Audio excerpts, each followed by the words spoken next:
দর্শক, গণভোটের প্রায় 70% ভোটারের রায়কে অবিলম্বে বাস্তবায়নের দাবিতে অমরণ অনশন অবস্থান কর্মসূচি চলমান রয়েছে।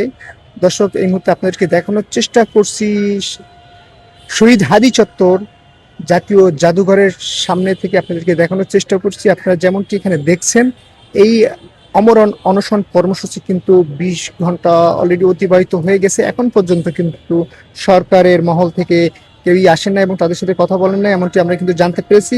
দর্শক, আপনাদেরকে একটু জানিয়ে দিতে চাই, গণভোটের রায় বাস্তবায়নের দাবিতে অমরণ অনশন 70% ভোটারের কণ্ঠ কিন্তু আজকে রাস্তায় নেমে এসেছে। দেশের গণতান্ত্রিক চর্চার এক গুরুত্বপূর্ণ অধ্যায় গণভোট, যেখানে প্রায় 70% ভোটারের তাদের মতামত দিয়েছে স্পষ্টভাবে ভোটের মাধ্যমে, কিন্তু সেই রায় এখনো বাস্তবায়ন না হয় ক্ষোভে ফুটেছেন সাধারণ মানুষ। এই প্রেক্ষাপটে গণভোটের রায় অতিবিলম্বে বাস্তবায়নের দাবিতে শুরু হয়েছে অমরণ অনশন অবস্থান কর্মসূচি। রাজধানীর গুরুত্বপূর্ণ স্থানে জড়ো হয়েছে বিভিন্ন শ্রেণী পেশার মানুষ।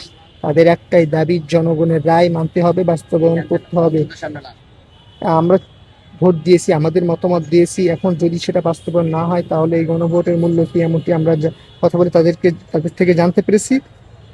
এটা হচ্ছে আপনার গতকাল থেকে চলতেছে। দুপুর 2টা থেকে স্টার্ট হয়েছে, এই পর্যন্ত প্রায় 20 ঘন্টা ধরে চলতেছে। না, আসলে তেমন কি এখন পর্যন্ত আসেনি। তারা এসে আমাদেরকে সমর্থন জানায়নি।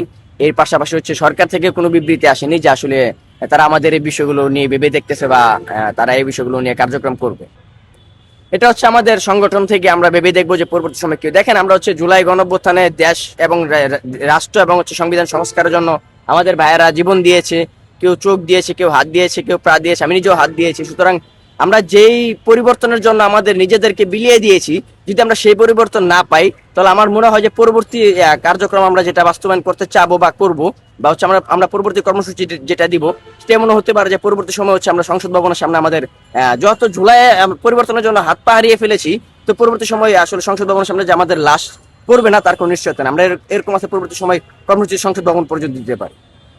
দর্শক, এই মুহূর্তে আমি রয়েছি শাহবাগ জাদুঘরের ঠিক সামনে। আপনারা দেখতে পাচ্ছেন এখানে কিন্তু গণভোটের প্রায় 70% ভোটারদের রায় বাস্তবায়নের দাবিতে কিন্তু টানা অমরণ অনশন কর্মসূচি অবস্থান কর্মসূচি চলমান রয়েছে এবং কিন্তু এটা কিন্তু 20 ঘন্টা অতিবাহিত হয়েছে এবং এখন পর্যন্ত কিন্তু সরকার মহল থেকে কিন্তু কেউ এসে তাদের সাথে কথা বলে না, এমনটা আমরা তাদের সাথে কথা বলে জানতে পেরেছি। এবং বিভিন্ন দলীয় নেতারা কিন্তু তাদের ভিতরে এমপি আরমান কিন্তু গতকাল রাতে এসেছিলেন এবং এসে কিন্তু তাদেরকে আশ্বাস দিয়ে গেছেন, যদি এটা সরকারের কান পর্যন্ত যদি না যায়, সরকার যদি এটাকে গ্রহণ না করে, সেক্ষেত্রে কিন্তু এটা বড় আন্দোলনে আকার ধারণ করতে পারে, এমনটি কিন্তু বলে গেছেন এমপি আরমান।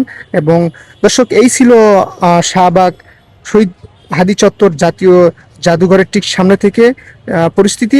ধন্যবাদ সবাইকে।